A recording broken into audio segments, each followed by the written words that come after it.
బయట ఫుడ్ తినాలంటే జనం జంకుతున్నారు. ఎందుకంటే ఈ మధ్య కాలంలో కల్తీ ఫుడ్ ఎక్కువైంది. ఎంత పెద్ద హోటళ్ళకి వెళ్ళినా, రెస్టారెంట్లకి వెళ్ళినా అంతా చెత్త ఫుడ్డే దర్శనమవుతోంది. కల్తీ ఆహార పదార్థాలు వాడుతూ కస్టమర్ల ఆరోగ్యంతో ఆటలాడుతున్నారు. దీనికి తోడు తినే ఫుడ్లలో బల్లులు, ఈగలు, బొద్దింకలు వంటివి తారసపడుతున్నాయి.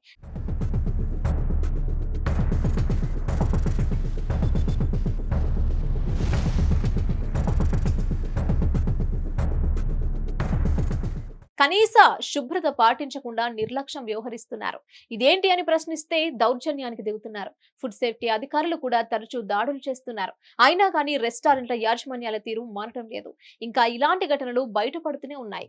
ఆ మధ్య హాస్టల్లో కల్తీ ఫుడ్ తయారు చేస్తూ పట్టుబడటం, దాన్ని అధికారులు సీజ్ చేయడం చూస్తాం.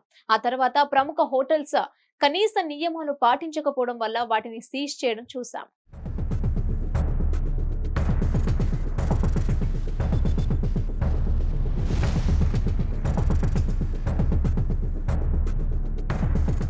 ఇలా ఇవన్నీ జరుగుతున్న అధికారులు ఎలాంటి చర్యలు తీసుకుంటున్నా సరే మార్పు మాత్రం రావడం లేదు. తీసుకున్న డబ్బుకు కస్టమర్ కి శుచికరమైన ఫుడ్ అందించాలి. అందించకపోగా క్వశ్చన్ చేస్తే ఇక్కడ ఇలానే ఉంటుంది, నీకు దిక్కున్న చోట చెప్పుకో అంటూ నిర్లక్ష్యంగా మాట్లాడతారు. కల్తీ లేకుండా మంచి ఫుడ్ ఎలాగో పెట్టరు. కనీసం శుభ్రంగా రుచిగా అయినా వండి పెట్టకపోతే ఎలా? రంగారెడ్డి జిల్లా నార్సింగి పరిధిలోని మోరిన్ బేకరీలో ఓ కస్టమర్ బ్రెడ్ కొనుగోలు చేశాడు. ప్యాక్ చేసిన బ్రెడ్ కవర్ లో వెంట్రుకలు, చిత్తు కాగితాలు బయటపడ్డాయి. కస్టమర్ ఈ బ్రెడ్ తింటుండగా వెంట్రుకలు నోట్లోకి వెళ్లాయి. నోటిలో ఏదో అడ్డుకుందని చూడగా వెంట్రుకలు చూసి షాక్ అయ్యాడు. విషయం మీడియా వరకు వెళ్లడంతో బేకరీ నిర్వాహకులు అడ్డుకునే ప్రయత్నం చేశారు.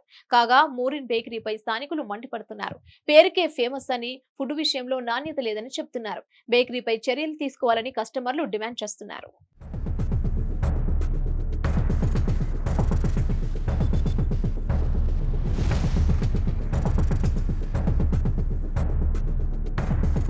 హిట్ టీవీ యాప్ ని డౌన్లోడ్ చేసుకోండి. ఇందులో short news, live news, entertainment movies అన్ని అవైలబుల్ గా ఉన్నాయి. Please download Hit TV app. Hit TV app hit TV యాప్ని ఫ్రీగా డౌన్లోడ్ చేసుకోండి.